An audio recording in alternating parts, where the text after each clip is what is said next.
Good morning to all. पिछले class में हम लोग एपी को देख रहे थे, समझ रहे थे, जान रहे थे, चीज़ों को बहुत ही आसान तरीके से समझने की कोशिश कर रहे थे और कुछ क्वेश्चंस को लेकर के फिर आज हम लोग एपी को आगे बढ़ते हैं। आप हमारे चैनल द इल्यूजन्स पे बने रहें। चलिए देखते हैं।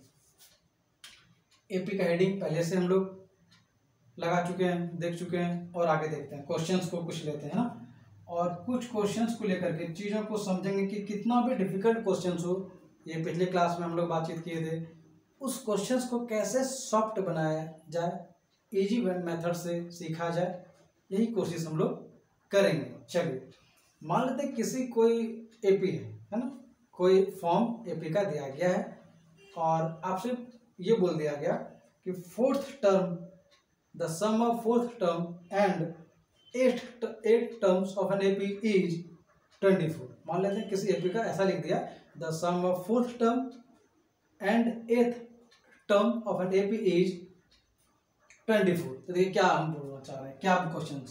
The sum of fourth term है ना, fourth term and the sum of fourth term and the sum मतलब प्लस एंड किसका, एथ टर्म। तो फोर्थ टर्म के बाद मान लेते हैं ऐसे दे दिया, eight term of an AP is कोई डिजिट यहाँ पे दे दिया, मतलब 24 दे दिया, ऐसे लिखा। The sum of fourth term and eighth term of an AP is 24 and the sum of sixth term and 10th term, the sum of sixth term and 10th term of an AP is 44। मान लेते हैं इस तरह से question आपको दिया गया, language में लिखा रहेगा। हम लैंग्वेज को नहीं लिख रहे हैं क्योंकि समय बचाना चाहते हैं, बस कंटेंट पे हम फोकस करना चाहते हैं। कंटेंट क्या है, the sum of fourth term and eighth term of an AP is 24 and the sum of sixth term and 10th term of an AP is 44. Find the value of first three terms.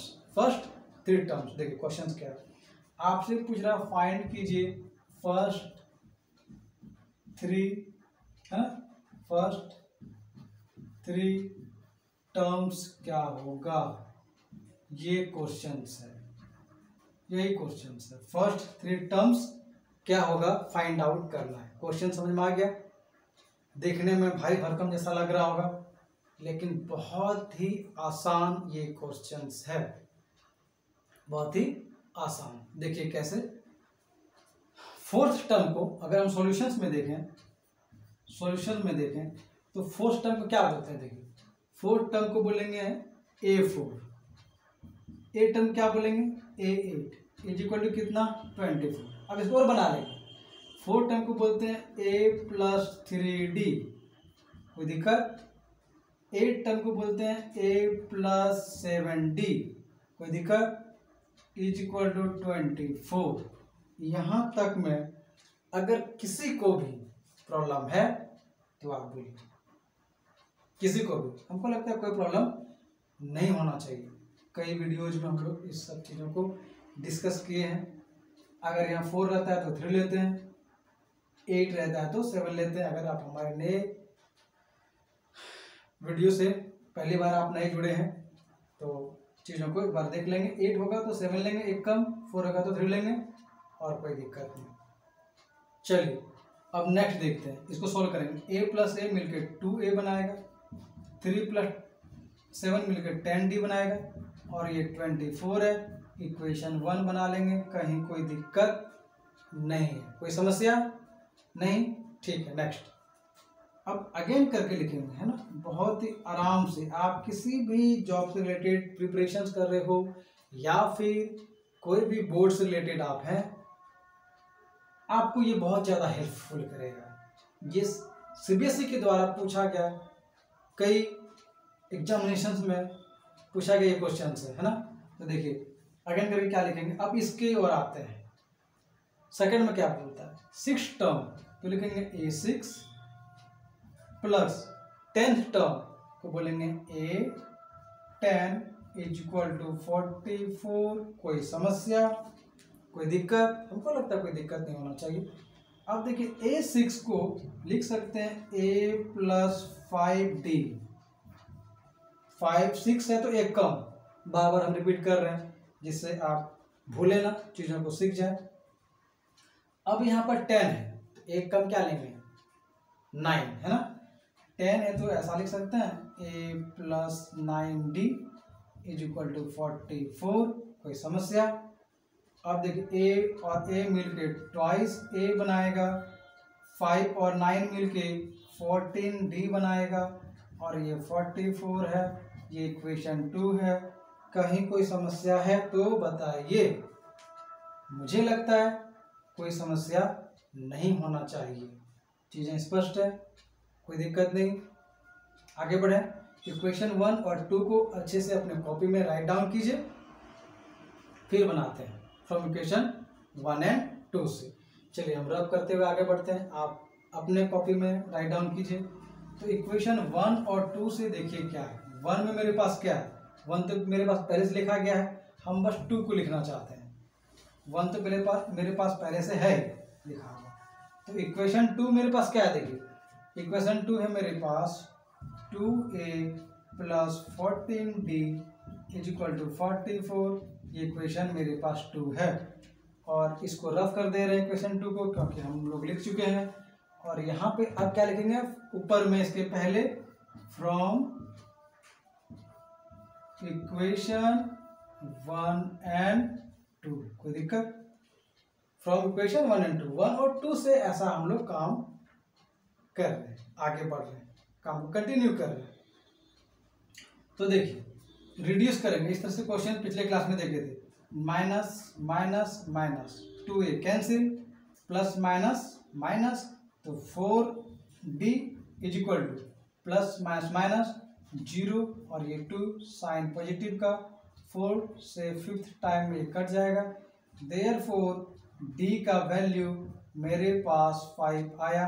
किसी को शंका, किसी को दिक्कत, confusion? मेरे ख्याल से नहीं होना चाहिए, क्योंकि हर एक स्टेप को हम अच्छे तरीके से बताने की पूरी मेहनत कोशिश कर रहे हैं। आप चैनल को सब्सक्राइब करें, चैनल पे बने रहें, जिससे हमारा जो मोटिवेशन है वो हमेशा बना हुआ रहेगा, और हम आपके सामने इसी तरह के लेवल अप क्वेश्चंस है ना, एक एक लेवल को और बढ़ाते चलेंगे, और क्वेश्चंस को आसान तरीके से इजी मेथड से समझा के आगे बढ़ेंगे। ठीक है, चलिए डी का वैल्यू निकल गया। हम क्या करेंगे? Put this value in equation anyone, चाहे वो इक्वेशन 1 हो या इक्वेशन 2। तो चलिए पुट कर लेते हैं, है ना। यहाँ पे हम लोग पुट करेंगे, आप पुट कीजिए किसी में भी। अगर इक्वेशन 1 में पुट करना है तो इक्वेशन 1 में भी आप पुट कर सकते हैं। तो पुट कीजिए इक्वेशन 1 में 2A लिखा हुआ, ए का वैल्यू तो मेरे पास है ही नहीं, तो लिख देंगे 2A प्लस 14D 14, और D का वैल्यू देखिए 5 है, इज इक्वल टू 44 है। कोई दिक्कत? तो जरा सॉल्व करेंगे। 2A प्लस 70, 14 5 जा 70। आपको टेबल देखिए, मैथमेटिक्स देखिए क्या है ना, हर मैथमेटिक्स का हर एक चैप्टर्स प्रीवियस चैप्टर से जुड़ा हुआ रहता है, टेबल से तो जुड़ा हुआ रहता है ही, क्योंकि बिना टेबल का आप मल्टीप्लिकेशन नहीं कर सकते, डिवीजन नहीं कर सकते, बहुत दिक्कत है, समय लगेगा फिर। लेकिन हम लोग जो प्रिपरेशन करते हैं वो टाइम को बचाने के लिए, सेविंग करने के लिए, कम समय में बनाने के लिए, तो टेबल बहुत ज़रूरी है। जिन बच्चों को टेबल लर्न नहीं है, हम रिक्वेस्ट करते हैं, आपसे विनती करते हैं कि आप टेबल जरूर घर पे लर्न करें। चलिए आगे बढ़ते हैं। तो 2A मेरे पास है इज इक्वल टू, अब ये 44 माइनस 70 होगा, क्योंकि पॉजिटिव उधर जाके नेगेटिव होगा, तो माइनस साइन के साथ, तो क्या होगा 6, और यहाँ पे फिर मेरे पास क्या बच जाएगा 6, ये 2 है ना, और ये क्या है 2A। तो A का वैल्यू मेरे पास देख लीजिए क्या है, ये रिड्यूस होगा, तो 2 1 जा 2, 2 3 जा 6 मतलब -13। ये चीज समझ में आ रही है। -13 ए का वैल्यू है। -13 रिड्यूस होगा नेगेटिव साइन के साथ। कोई समस्या, कोई दिक्कत? मुझे लगता है कोई दिक्कत नहीं होना चाहिए। चलिए, ए का भी वैल्यू आ गया, डी का भी वैल्यू आ गया हमारे सामने। तो अब आगे बढ़ते हैं। हमसे क्या पूछा गया था? First 3 terms. क्वेश्चंस अभी भी आपके स्क्रीन के सामने रखा गया है। चलिए, फर्स्ट 3 टर्म्स को देखते हैं कैसे बनता है। अब इसको रफ कर दे रहे हैं। इधर का सारा काम हम कर चुके हैं। मेरे पास बस क्वेश्चन रहना चाहिए और डी का वैल्यू, ए के साथ डी का वैल्यू भी रहना चाहिए। चलिए, तो फर्स्ट 3 टर्म्स मतलब A1 तो देखिए मेरे पास आ ही गया है -13। क्या दिक्कत है? A2 मतलब A प्लस डी। तो देखिए A का वैल्यू -13 प्लस डी का वैल्यू 5। ऐसे में माइनस प्लस माइनस साइन होगा नेगेटिव का, क्योंकि 13 बड़ा है, और 8 होगा क्योंकि 8 5 13 होता है, 8 होगा। ये मेरा क्या बना? A2 मतलब सेकेंड टर्म। ऐसे अगर A3 देखें तो थर्ड टर्म से बोला है, तो A प्लस 2D लेते हैं। ठीक है, A का वैल्यू -13 प्लस 2, D का वैल्यू 5, तो हो गया -13, सॉरी डी का वैल्यू 5 प्लस 10, तो कितना हो गया? ये -3। प्लस माइनस माइनस तो -3। देखिए ए का वैल्यू -13, फिर -8, -3। धीरे धीरे हम लोग इंक्रीजिंग ऑर्डर में बढ़ते हुए चले जा रहे हैं। इंक्रीजिंग ऑर्डर में -13 के बाद -8, फिर -3। अब अगर और बोलता निकालने के लिए, ये तो अभी थर्ड टर्म्स है, हमने कहा क्या दिक्कत है? हमसे अगर कोई भी टर्म्स पूछता, दुनिया का कोई भी टर्म्स, चाहे वो 100 होता, 1000 होता, 10,000 होता, 1 लाख होता, या कुछ और, इसी तरीके से ए और डी का वैल्यू निकालने के बाद हम चीज़ों को आसानी से बना सकते हैं। तो वर्ड्स पे नहीं जाना है। वर्ड्स क्या लिखा गया, वर्ड्स को पिक आउट करना है, क्वेश्चंस को समझना है और फिर बनाना है। ठीक है, चलिए क्वेश्चंस के लेवल को थोड़ा और अप करते हैं, देखते हैं बनता है या फिर नहीं बनता है। चलिए फिर एक न्यू क्वेश्चंस के साथ देखते हैं क्या क्वेश्चंस है। चलिए, इसको भी रफ कर दे रहे हैं, है ना। आप हमेशा जब भी पढ़ने बैठे, पेपर, पेन, पेंसिल ये सब लेके बैठे, वाटर बॉटल, जिससे आप कंटिन्यू घंटों तक बैठ सकें, आपको डिस्टरबेंस नहीं होगा, और डिस्टरबेंस होना भी नहीं चाहिए। इससे क्या होता है? ब्रेक हो जाता है पढ़ाई। चलिए, अब एक नेक्स्ट क्वेश्चन लेते हैं। मान लेते हैं कोई एपी आपको दिया है, कोई भी एपी आपको दिया है। एपी का फॉर्म इस तरह से 5, 9, 13, ठीक है, 5, 9, 13, 17 डॉट डॉट। तो इसमें देखिए क्वेश्चंस क्या है, ऐसा लिख देगा, which term of the AP. देखिए यहां पे क्या लिख देगा, which term of the AP is -81, is 81। चलिए, ऐसा अभी नेगेटिव में ये नहीं है, पॉजिटिव में, इसलिए 81। कभी कभी अगर ये नेगेटिव में जाता है, इंक्रीजिंग ऑर्डर में, ये 5 के बाद बढ़ के हो गया 9, बढ़ के हो गया 13, बढ़ के हो गया 17, इंक्रीजिंग ऑर्डर में, इसलिए 81। कभी कभी ये डिक्रीजिंग ऑर्डर में अगर लिखा हुआ रहे तो -81 भी होता है। तो घबराना नहीं है, पॉजिटिव साइन है तो पॉजिटिव को लेकर के आगे बढ़ेंगे, क्या दिक्कत है। चलिए, 5, 9, 13, 17। तो इसमें क्वेश्चंस क्या है, which term of the AP is 81। Is 81 मतलब कौन सा टर्म में 81 होगा। इसका मतलब है कि ये टर्म कौन सा टर्म, देखिए A1 में मेरे पास है 5, बात समझिए, A2 में मेरे पास है 9, A3 में मेरे पास है 13। इसी तरह से कहीं पर A5 भी तो होगा, कहीं पर 810 भी तो होगा, नहीं समझे मेरी बात। इसी तरीके से कहीं पर A81 भी तो होगा, और वहां पे क्या होगा, यही चीज आपसे मांगा गया। 81 मतलब कहीं पर 81 होगा। इज 81 मतलब कौन सा टर्म है, ये कौन सा टर्म में है, यही आपसे पूछ रहा है। देखिए 81 मतलब जरूरी नहीं कि 81 में ही होगा, ये हो सकता है कि 10 टर्म 81 हो जाए, या 100 टर्म 81 हो जाए, या फिर 5 टर्म 81 हो जाए, कहीं पर 81 होगा। तो कहना यही है कि किसके साथ ये होगा, किसके साथ, A5 के साथ हो जाए, A10 के साथ हो जाए, A100 के साथ हो जाए, A1 लाख के साथ हो जाए, मतलब नंबर ऑफ टर्म्स किस टर्म में होगा, बात समझ रहे मेरी, कौन सा टर्म में होगा, वही टर्म्स आपसे पूछा जा रहा है। इसका मतलब है ये मेरा कोई लास्ट टर्म होगा। 81 मेरा क्या होगा, कोई लास्ट टर्म। चलिए इसको थोड़ा रफ कर रहे हैं, अब चीजों को थोड़ा सीखते हैं और आसान बनाते हैं, है ना। तो देखिए क्वेश्चंस का लेवल अब क्या जा रहा है, आप अगर ध्यान से देखेंगे मेरा हर एक वीडियो, तो क्वेश्चंस के लेवल को हम अप करके आपके सामने बढ़ रहे हैं।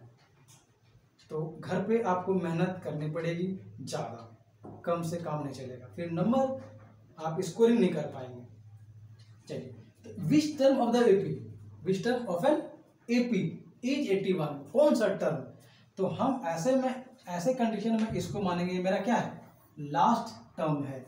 लास्ट टर्म को एल बोलते हैं या फिर एन बोलते हैं, और ये मेरा 81 है। क्या दिक्कत है, हमसे पूछा विच टर्म, मतलब एन पूछा, कौन सा नंबर में टर्म आएगा, 10वां टर्म में ये आएगा, 100 टर्म में आएगा, कौन सा नंबर में आएगा। और मेरे पास क्या देखिए, ए का वैल्यू है दिया हुआ 5, तो डी हम लोग जानते हैं, A2 माइनस A1, A2 है 9, A1 है 5, और 4 आ गया मेरा डी का वैल्यू। कोई समस्या, हर एक स्टेप बाय स्टेप आपको बताया जा रहा है। आप हमारे चैनल द रिविजन्स पे बने रहें, चैनल को सब्सक्राइब करें, जिससे रेगुलर अपडेट्स आपको मिलते रहे। चलिए देखते हैं, अब फिर डी का वैल्यू मेरे पास आ गया, ए का वैल्यू आ गया, तो हम लोग जानते हैं वी नो डेट, क्या जानते हैं, A N equal to A plus N minus 1 into D. ये एकदम आपको रट लेना है, बनाते बनाते लर्न कर लेना है। रट लेना ये मतलब नहीं कि एकदम बैठ के रटने लगेंगे, A N equal to A plus N minus into D, ऐसे नहीं करना। बनाते बनाते चीजों को समझना है, जानना है। चलिए, ए एन मेरे पास 81 है, लिख दिए।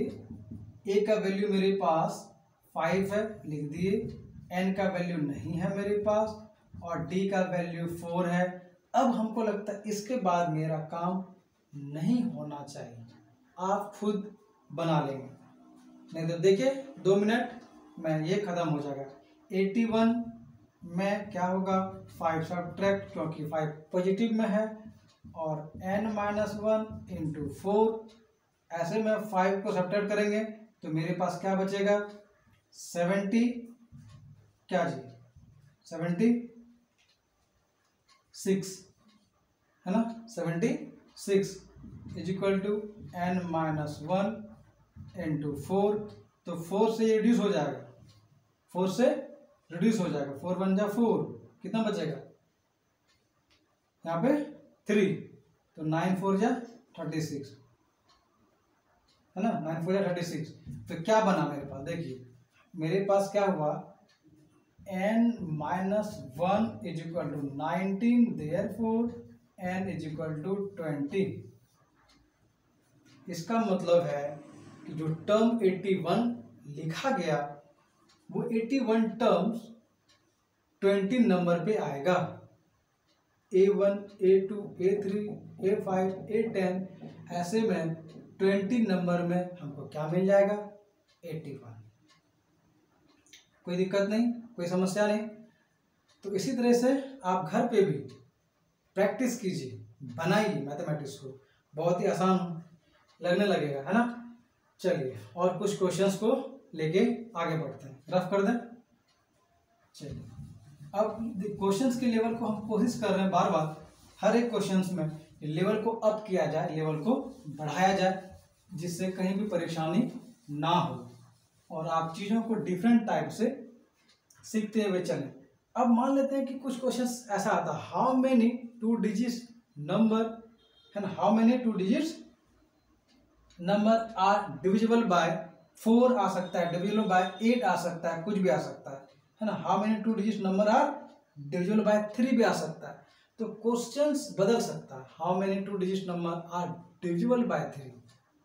देखिए क्वेश्चंस मान लेते ये दिया है, क्वेश्चन देखिए समझिए, क्वेश्चन थोड़ा सा अप कर रहे हैं, लेवल अप कर रहे हैं ना, लेवल अप कर रहे हैं, तो आप को भी मेहनत करना होगा, है ना।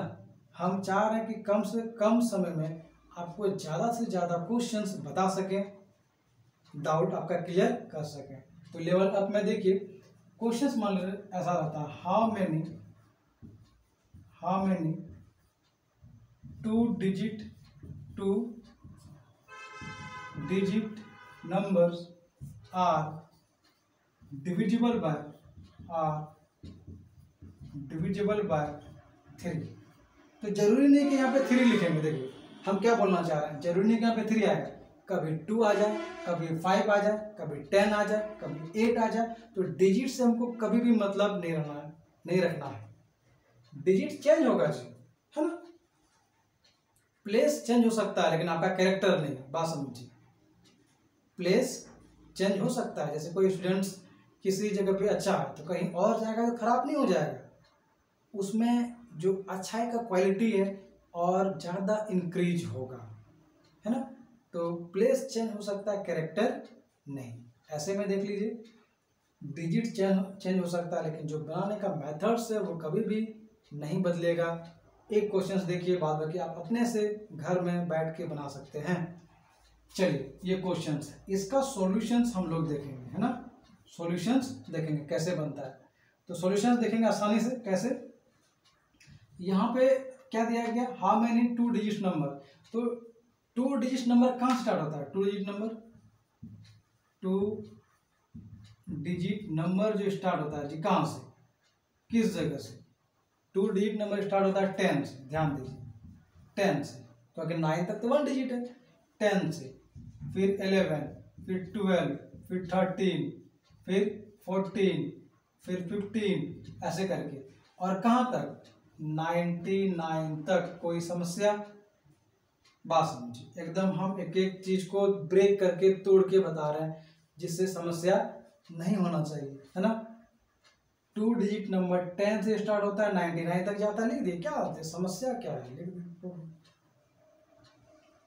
अब देखिए, अब कहता है इनमें से कितना संख्या होगा जो 3 से डिविजन होगा। VBI, ये सब क्वेश्चंस जो है ना, वी भी इम्पोर्टेंट है, चाहे कुछ भी हो जाए।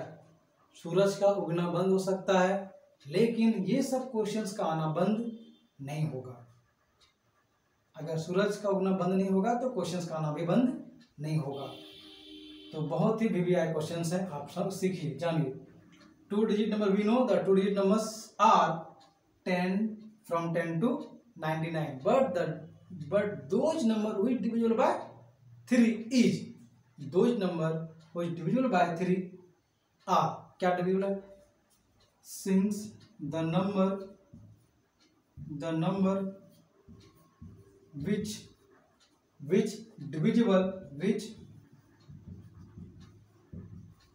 divisible by 3 are, वो कौन कौन सा नंबर है जो 3 से डिविजिबल होगा। तो देखिए क्या बनेगा, एपी का एक फॉर्म बनेगा। कैसे एपी का फॉर्म बनेगा, तो पहला नंबर होगा 12, क्योंकि 10 11 डिविजिबल होगा नहीं जी, 12। उसके बाद जो नंबर होगा वो होगा 15। क्या समझ में आ रही है, पहला जो नंबर डिविजिबल होगा वो 12 होगा, फिर 15 होगा, और फिर हम ऐसे में सबको नहीं लिख सकते हैं क्योंकि जरूरी नहीं कि ये 3 ही रहेगा। यहाँ पे लिख देगा 10, तब तो बहुत ज़्यादा हो जाएगा, 999 तक जाना होगा। तो ऐसे में सबको नहीं लिखना है, ट्रिक बता रहे हैं, सबको नहीं लिखना है। फर्स्ट टर्म और सेकंड टर्म को लिख देंगे और फिर हम लोग डॉट डॉट करके छोड़ देंगे, डॉट डॉट करके छोड़ देंगे, और फिर लास्ट डिजिट में देखेंगे कौन सा डिविजिबल हो रहा है 3 डिजिट से, तो लास्ट मेरा 99 डिविजिबल हो रहा है और बस छोड़ देंगे। ये मेरा 99 डिविजिबल हो रहा है, 3 से डिविजिबल हो रहा है, कोई दिक्कत नहीं, कोई समस्या नहीं। इस तरह से मेरा एपी एक फॉर्म हो गया, एपी फॉर्म हो गया ना। इस एपी में ए का वैल्यू मेरे पास है 12, A1, A2 का वैल्यू मेरे पास है 15, ठीक है, और AN का वैल्यू मेरे पास है 99। It is a last term of an AP, इसीलिए लास्ट टर्म को AN भी बोलते हैं। डेटा बहुत ही क्लियर होना चाहिए, तभी आप बना सकते हैं। चलिए, तो समझ में आ रही है चीजें स्पष्ट रूप से, दिक्कत नहीं, होना भी नहीं चाहिए। चलिए अब आते हैं डी पर। तो डी हम लोग क्या जानते हैं, A2 माइनस A1, और A2 है 15, A1 है 12, तो देख लीजिए 3 मेरा डी आ गया, कोई दिक्कत, 3D आ गया। अगर डी आ गया, ए आ गया, AN आ गया, तो नंबर ऑफ टर्म्स क्या हम लोग नहीं बना सकते हैं, नंबर ऑफ टर्म्स हम लोग आराम से बना सकते हैं। कैसे, देखिए कैसे बनाएंगे। चलिए इसको रफ कर रहे हैं क्वेश्चंस को, क्योंकि क्वेश्चंस को हम लोग बना चुके हैं, बस थोड़ा सा और मेहनत करना है और ये मेरा क्वेश्चंस कंप्लीट हो जाएगा। देखिए कैसे, तो we know that, we know that, क्या जान रहे हैं वी नो डेट में, हम लोग जानते हैं AN equal to A plus N minus 1 into d. अगर आप हमारे चैनल में न्यू जुड़े हुए हैं तब भी आपको प्रॉब्लम नहीं होगा, कोशिश करते हैं हम हर चीज को बार बार लिख के बताने का, जिससे आपको डाउट ना हो। AN equal to A plus N minus 1 into d. चलिए AN का वैल्यू है मेरे पास, कैसे, 99, डेटा आपके स्क्रीन के सामने है 99।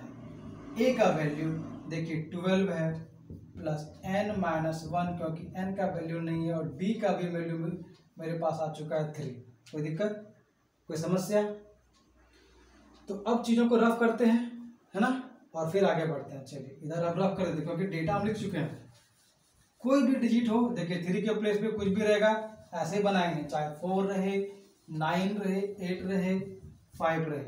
क्वेश्चंस बुक्स में भरा पड़ा है, चाहे आप जो भी बुक्स घर पे प्रैक्टिस कर रहे हैं इस तरह से बनाइए, दिक्कत नहीं होगा। अब देखिए ये 99 में 12 क्या होगा, सब्ट्रैक्ट, तो मेरे पास क्या बचेगा N माइनस 1 इंटू 3, और घटा दीजिए तो 7, और घटा दीजिए 8 is equal to N minus 1 into 3, ठीक है। तो अब देखिए मेरे पास ये मल्टीप्लाई में इधर आके रिड्यूस हो जाएगा, तो 3 से 3 2 6 कितना हो जाए 2, 9 3 जा 27 is equal to N minus 1। Therefore N is equal to 29 plus 1 is equal to 30। इस तरह से हम लोग ऑप्शन में दिया रहेगा, इतना जो बनाए ऑप्शन में सिर्फ रहेगा A नंबर में 10, B नंबर में 20, C नंबर में 30, और D नंबर में नन ऑफ दीज, नन लिख के छोड़ देगा। तो 30 टर्म्स होगा जो बिटवीन 10 to 99 के बीच में आएगा। 30 टर्म ऐसा होगा 10 से लेकर के 99 के बीच में जो पूरी तरह से डिविजिबल होगा, किससे, तो 3 से। कोई दिक्कत? अगर आपको समस्या है तो आप जरूर हमें कमेंट बॉक्स पर कमेंट करके बताएं, कोशिश करेंगे डाउट्स को और ज़्यादा क्लियर करने का, है ना। तो इसी तरीके से आप बनाते रहें, घर में बैठ के कोशिश करते रहें, क्योंकि मेहनत करने वाला कभी हार नहीं होती, है ना। तो इसी तरीके से आप घर पे मेहनत करें, चीज़ों को बनाएं, कुछ प्रैक्टिस। देखिए एक क्वेश्चन हम आपके लिए छोड़ देते हैं, आप घर पे प्रैक्टिस करें, अगर आपसे नहीं बनेगा तो फिर नेक्स्ट हम आपको बताएंगे, इसके बाद ही आपको इधर से कहीं भी इधर उधर करना है। एक क्वेश्चन बस 1 मिनट का और समय लेंगे, क्वेश्चन आपके सामने रहेगा, आप घर पे बैठ के बनाएंगे, क्वेश्चन को सॉल्व करेंगे, नहीं बनेगा तो हम जरूर बताएंगे। मान लेते हैं क्वेश्चन को, जरा सुनिए, if the 7th term of an AP is 1/9. If the seventh term of an AP is 1/9 and its ninth term is 1/7, find its 63rd term. Find its 63rd term. इस तरह क्वेश्चन हमको पता है कि हम बता चुके हैं, लेकिन आप कंफ्यूज अगर करेंगे तो इसमें समस्या है। क्वेश्चंस हम बताए हैं, ये वर्ड्स में था जिसको हम बोले, आप घर पे एक बार जरूर प्रैक्टिस करें। बहुत बहुत धन्यवाद।